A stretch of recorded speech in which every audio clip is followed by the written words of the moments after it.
these are the people who I want to appeal to. Make those little slips. It happens.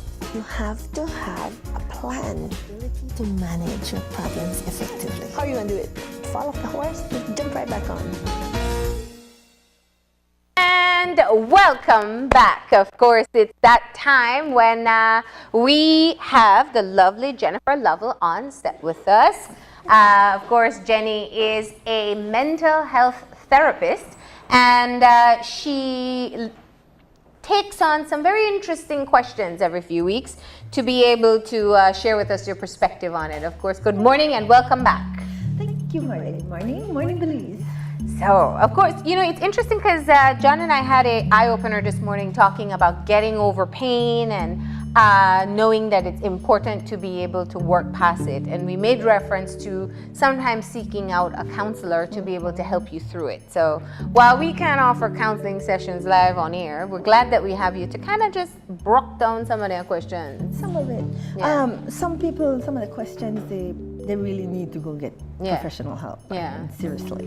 And that's why when we say that on air, let's hope they follow the advice, right? Right. Okay. So we have a couple of questions lined up, and I got to tell you, this first one, I don't know. This lady needs some help, Jenny, and I really hope you can help her. So I'll start off with the first question submitted by our viewers, and it goes like this. Jenny, I was listening to you talk about how husband and wife become like brother and sister. It's not hard, you know. Know why? Men are so inconsiderate and, yes, nasty. My husband does not like to bathe. Then he comes to bed like that. He can go for days without bathing. I can't kiss that smelly mouth and hug that unwashed body. And worst of all, it doesn't bother him. I tolerate him, but I stopped caring years ago. He still stood a chance with me when we could at least cuddle. That's gone. You understand? Talk to this man, please. I don't know if we need a therapist or, I don't know, a firefighter with a hose. What is happening here? You know, I've been hearing a lot of this discussion about the brother-sister question. Thing. Yeah, a lot of people had. And quite a number of people had identified with that one. Yes, they identified. You know, it goes again right back to you cannot allow yourself to become complacent in a relationship. And just because you put that ring on there doesn't mean that you become complacent because, well, I own you now, I have you, so I can just do whatever I want to do.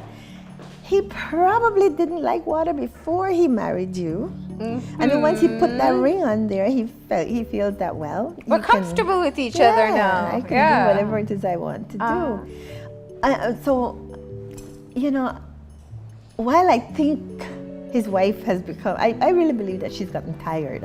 She sounds tired, frustrated. Well, the way she explained it is she sounds disgusted with the problem. Yes. And we live in Belize, people. There's a lot of sun and humidity. You know, yes. And it doesn't matter if there's AC involved. Yes. Showers are required. Important. And can you imagine just your feet? That's smell? One thing. To start. Oh. So but seriously. But obviously she hasn't been able, let's start with that. She has not been able to get through to him. Obviously, I'm sure I can't imagine she hasn't pointed that out to him as a problem. Doesn't seem that he has stopped. So what can she do? I would seriously, I probably would pack him up and put him out in the barn somewhere, put him out, put him in another room and tell him, you know what, until you decide that you want to be a human again, then you can come back in my bed. But I wouldn't allow him to come into my bed because you know how we are. We want our bed made up and we put on nice sheets and it smells good, and then you have this come into your bed. Then you have a dirty man in the bed. Yes. So she's talked to him. She's tired of talking to him. You have to come with some drastic measures at this point. I seriously believe I would just tell him, listen, I fixed up the bed next door for you. You can do whatever you want to do in there. So that you have a no shower bed, and then you can come into the regular bed for if you shower. If you shower. But what's the fundamental issue that's taking place here? Because you're so right. When you're courting, what we call courting, which is the time before you really have that partner locked in, you do things a bit different. It's like when you put on your makeup to go out, it looks nice, but then you have to take it off at some point. And I think this sounds to be what's happening here. But you see, that's the thing about our men here, and our women too, in some cases. Because let's not forget the grandma nightgown that they like to walk around in. Okay. The robes and the old torn up things. Yeah, the big t-shirts. Let's not forget those. The thing is that courting doesn't stop because you get married. Courting shouldn't stop because you get engaged. Courting doesn't stop because you're living together. Courting needs to continue. If you want to keep that relationship vibrant and alive, you've got to do the things that had attracted her to you or him to you. You have to keep it up. Guys, hello. I know you're looking at your phones and pretending not to hear me, but you all are the because I'll tell you, I talked to several guys because I used to watch my son. I go, why don't you wash your hands when you finish in the bathroom? You all touch some very nasty parts of yourselves. Wash your hands, right? And the thing is that they'll tell you why. Why? So guys, as a general rule, you need to school them, and you have to school them very early. Well, right? Your kids and with your husbands, you want to be respectful, but you really have to point to them that please don't come to the table without washing your hands. Yeah. Please brush your teeth. Please do these things, and keep reiterating it in a gentle, loving way. I was just gonna ask that though, because when you start telling somebody, please take a shower, please brush your teeth, you're borderline mommy. Parenting. Yeah. You're parenting them. And I don't know any woman who wants to be a mommy in a relationship. Exactly. But if it's really bothering you, you have to point it out and then let it go, let it be. Tell them, okay, you don't want to brush your teeth, I can't kiss you. You know. So have consequences for it. Yeah, absolutely. You do that with kids. Because I don't want to parent you. I really don't want to parent you. But at the same time, if you want to keep this marriage alive, you have to invest. It's an investment, and you have to pay into the investment. Okay. You know, and I'm talking to men and women, so let's not get. Yeah. No, you're absolutely. I mean, we've heard that story before, where your girlfriend used to dress up nice and always look great, and then your wife is kind of like curlers, love me as I am, which I think there's a place for both. I genuinely feel that way. But yeah, you have to put some effort into the relationship. You can't have the man come home every day and you're in the same old stinky nightgown, curlers in your hair, you don't fix yourself up anymore. He was attracted to this person that was, Yeah. You presented a persona and then you just pull the rug out from under him. It's got to be that you continue to do the things that you did in courting. Yeah. Sorry. Yeah. Both of you. And I think going back to one of the main issues with men and hygiene, and I'm not saying all men have bad hygiene, but we do teach boys that boys can be dirty and girls have to clean up. And I know, and I don't understand why mothers do this. We really have to teach both of our children the importance of hygiene. And we work with boys and we see this all the time. We have to constantly keep reminding them about hygiene and the things that they need to do, and remind them to brush their teeth and all these things. And as mothers, we have to tell both, not just the girls. You have to tell both. Brush your hair. You've got to wash your hair. You gotta wash your hair. There's a smell that's associated with dirty hair. You've got to wash between your toes. You've got to push back things and clean behind stuff. And we keep telling parents, talk to your kids. All right. And in the case of this lady, put in some consequences in place. Put in consequences. You don't want to parent him. Yeah. You don't want to be his parent.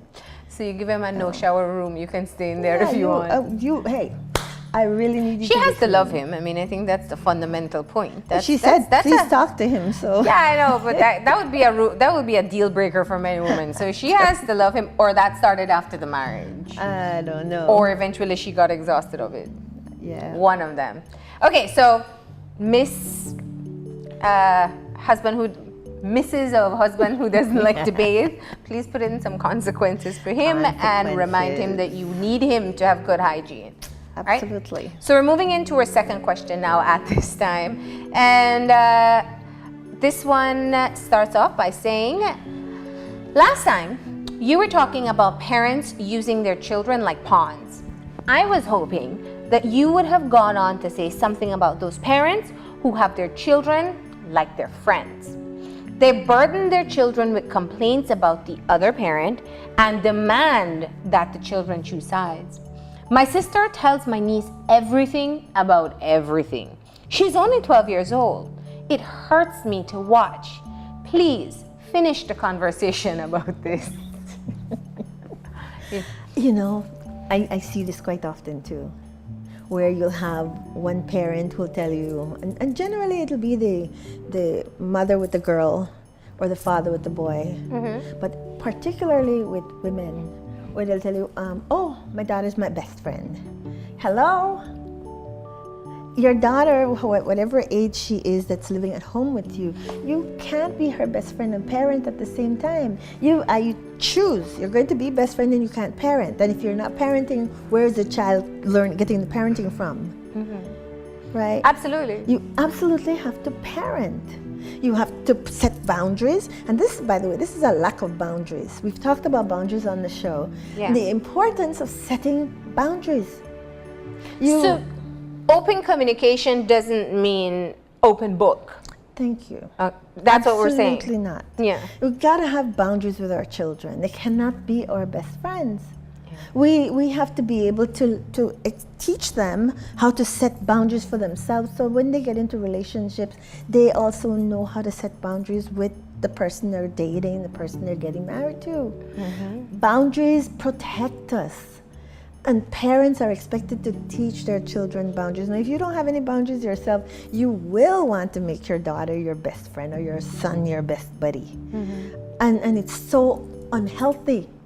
It's unhealthy for who? For both? For the child. For the child. Yes, it's very unhealthy. Well, it can't be healthy for the mom. She's not going out and finding friends her age. Children, I don't know what kind of 12-year-old can add perspective to an adult's life. I mean, to a certain extent in terms of the needs of the kids, but she's fulfilling her needs. Yeah. By taking this child and having the child be her best friend. Go out and find your own friends. Go meet people, and let your child have adolescent friends. She's 12 years old. She needs to have her own little adolescent friends, and learn with those kids about being a kid. They should be playing, having fun. That's what children are supposed to do. Now you have to add a dimension here, and I'm assuming it's in a breakup or a divorce or a fight where they talk about having the kids choose sides. We've heard this before, all the time. that they paint the picture of one parent or the other parent, if I'm the one confiding, very negative. There are many repercussions that can come from something like this. Can we talk about that part? Sure. What we have a lot of times is that if we love each other, we have the children, and then we decide to break up, infidelity, whatever, and now I want the children with me because you have to pay for us, right? When we go to court, a lot of times the judge is not going to call the children, and sometimes they do, but most times they will have the children seen by a counselor. And this child will come in and have all this information, too much information for a child to have.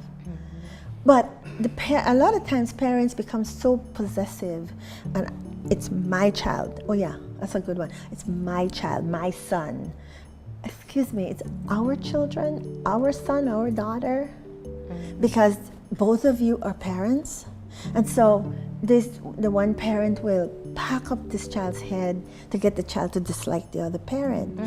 A lot of times when they go to the other parent, that parent will do the same thing. And so here you have a very confused child who begins to act out. And some of the complaints we get is that, like a child will go and spend time with the other parent, and when they come back, it takes days before they settle back down and go back into routine. Grow up. Grow up. If the mother is the primary custodian for the child, and she has rules. You have to talk to her, because when that child comes with you, you should, as a parent, as the adult, follow through with whatever rules this child has, so that the child doesn't get confused. You can't have one set of rules over here and another set of rules over there when he goes to that, or labile rules, where I can do whatever I want. I can stay up all night and watch television if I want to, but at your house, no, I have to go to bed by 9 o'clock, which is a reasonable thing, right? But I want to get leverage, and so I will let you do whatever you want. How healthy is that for your child? Well, that's what I was going to ask, because I see it from the adult's perspective. Everybody wants to be the cool parent, and if there's a division of some sorts, then there'll be good and bad, and I want to be the good one. What does it do to the child? What are the implications in terms of what this teaches them, or what they'll walk away with? One, the child can become highly manipulative. Two, you will have a child who is confused, because what happens is the child becomes pretty much the adult, and they play them off against each other. Right? The child becomes very confused. They become spoiled, because guess what? I can do whatever I want in both houses, because both of these people are fighting over me.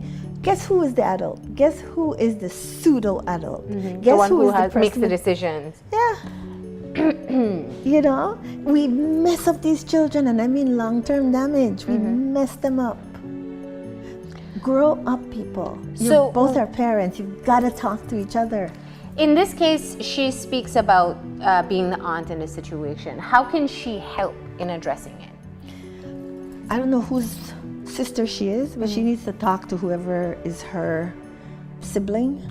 If it's the sister, she needs to talk to her sister and point out all these things about what damage is happening to the child, because she's seeing it. She's not blind. She is seeing what's happening to the child. You can't have two households with two different sets of rules. You can't be packing up a child's head with stuff. They're children. We call it adultification. You're adultifying the child, and you're forcing this child now to be the adult between these two children who are fighting. Because they become like the children, and the child now is the adult who is jangling both of them. And believe you me, the children are smart, and they know, and they wield it like a weapon. They play them off against each other. So talk to your sibling. I would talk to my sibling, and I would point out all these things that you are noticing, and say, you know, what do you want for your child? Don't you want the best for your child? Point it out. Ask questions and get her to think. If you can speak to the other parent, please speak to the other parent also, and say, listen, why can't you two get together and talk about what is in the best interest? We talk about best interest. What is best for this child, so that we have a healthy adult? All right. That has to be Have the talk. You have to talk. Okay, so we're moving into question number 3 now. Okay. And this one, I think, will be something a lot of people identify with. Dear Miss Jenny, I have a friend, and I know from childhood. We work at the same business. She got into a relationship about 5 years ago, and our friendship began to slowly change. Her boyfriend does not allow her to go out with us anymore. He gets upset if she goes to visit her family, so she has limited that. He meets her after work and drops her off to work. She seems terrified of upsetting him. I'm not sure what is happening in that house, but a couple times she refused to take off her sunglasses all day. I think he may be hitting her. What can I do? Now, timely, because October is actually Domestic Violence Awareness Month, and I think this is an outsider who seems to see a situation that may potentially be domestic violence. What can she do? Well, because she's an adult, she can't necessarily go and report for her. She's going to have to convince her. And I'll tell you, I don't know if you've heard this, but there's a statistic that says a woman will attempt to leave about 7 times before she actually does something substantial about leaving. Right, 7 times. Yeah. So she may be getting beaten and she may try to leave, but she'll go back. And that's a sad state of it. They always call it a domestic violence cycle. So can you explain that? Why do they go back? A lot of things. There's something we call the Stockholm Syndrome. And Stockholm Syndrome says that if I am terrified and I'm so terrified that I feel that my life is in danger, I become bonded with you because you haven't killed me. Right? Yeah. And so I begin to feel sorry for you. I leave, but I feel sorry. So when you come and you hand me a flower or you bring me chocolates or you start being nice to me, I come back because I believe that you really do care about me. And so they keep coming back. And it usually, a lot of times it will end in some pretty serious consequences. Okay?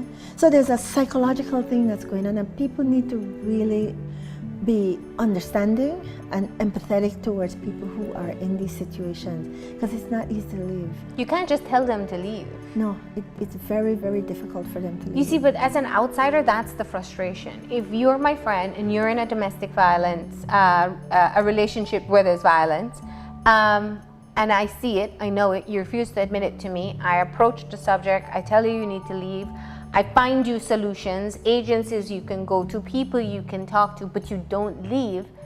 It's frustrating, and I almost feel, we hear it all the time, oh, she must want it because everybody try to help her, but she no left.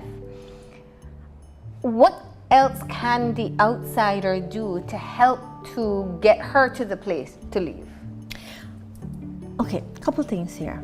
She said he doesn't allow her. Okay. Catch the red flags before they get in love and she moves in with him or things like that.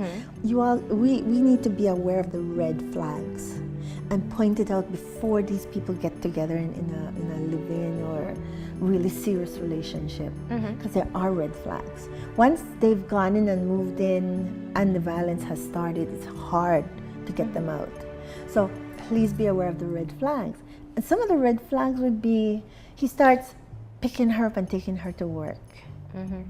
Why? So you need to point that out to her, that that's a red flag, or him too, right? That's a red flag. That somebody needs to be constantly monitoring you. If he's checking on her phone and you can see that she's scared and she's deleting messages, she doesn't want you to call her, point those things out to her. Get a list of all the signs and symptoms of domestic violence and point them out to her. The stalking, because they stalk you. You need to point out that he's stalking and give her concrete examples of what you're seeing before it gets too far into the relationship. Once they're far into the relationship, for example, she says that she's seeing this girl come to work, right? I would go and I would catch her at those times and make sure that if I see that her eyes are blackened or something, to point out to her that you deserve better than this and you can get better than this. The other thing you can do is ask her to prepare a safety plan, how she would get out in the event that this person gets really violent with her. So those are the things. But if you try to convince her to leave, she won't be ready for that. Okay. Now, you don't always, here's the thing, and that's what I found interesting up until the point where she spoke about the sunglasses. You don't always see it. Right. Some abusers are very deliberate in where they will hurt or harm their loved ones because they know you have to hide it. So bruises would be more on the body than on the face. Right. So if you still can't see the signs, but everything else to you screams, this is not a healthy relationship. Point out the things that are screaming at you. Point them out. And a lot of times they're not ready to hear, but you have to keep giving her the message. You have to keep giving her the message. And not and if you have family members, he's setting up and isolating you. He's isolating you from your friends, from your family. Red flag. Are you sure you want to get into a relationship where you're being isolated? Because then what happens to you? Try to get to her before it gets into a serious relationship. But if it already has, then what you have to do is just keep on pointing things out to her. All right. So let's just clearly, in the interest of people who are watching, who have questions, if we were to point out some very clear red flags in today's society, because technology has changed things as well. You know, I hear people having huge fights over who liked their Facebook or Instagram posts and that kind of craziness. Let's just talk about some very clear signs that people can use as a guideline in this day and age that perhaps the level of possessiveness or jealousy, it can lead to violence later. Okay, let's take the phone. Telephone. If this man is going through your telephone and wanting to see who you're talking to, that's a big red flag. Okay. I had the like friend, must hand over your phone so they see it. Yes. Yeah. Okay. yes, you go out together and he flies off the handle because somebody passed and looked at you. That's way over the top jealous, right?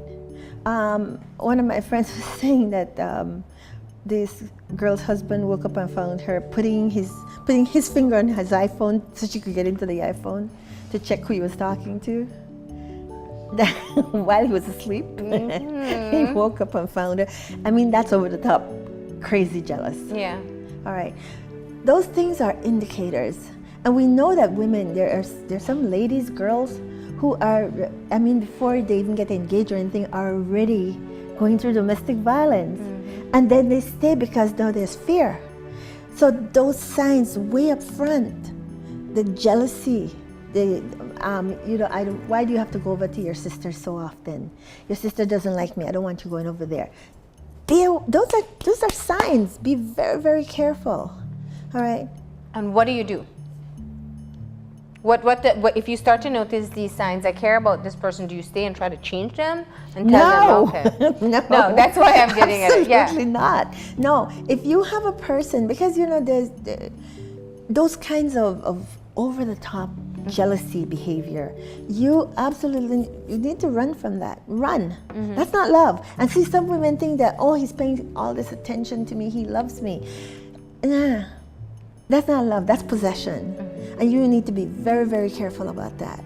I really would like you all to go to the website. There's a domestic violence website. Go to it, read all the signs and symptoms. Okay. But like you rightly pointed out, Facebook pages, people put things up on Facebook, and you have guys go over the top and want to hit. If you have a guy who also drinking, when he drinks he wants to hit you, or when he drinks he wants to scream and yell at you. He may not hit right away, but he starts wanting to scream and yell at you because of something you said on Facebook. That should be a huge red flag. You should have alarms flying. Get the heck out of that. Yeah. Listen, men are like buses. There's always another one coming, and a lot of times much better. And if you have some guy coming along who is wanting to be possessive and jealous of you, it's time to move on. It really is. Yeah.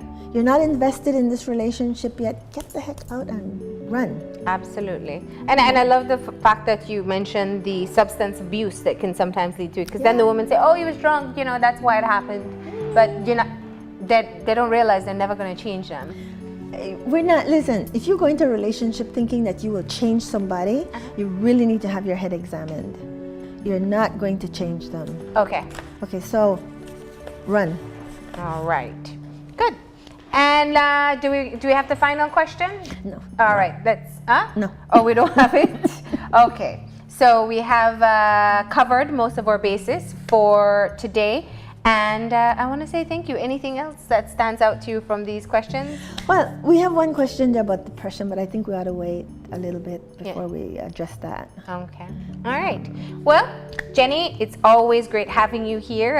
There were very interesting questions from the parent whose child is their best friend, to the smelly husband, and of course to the signs of domestic violence, which is all, I think, something that we really need to talk about more, but we need to talk this about is the that. first step. Yeah.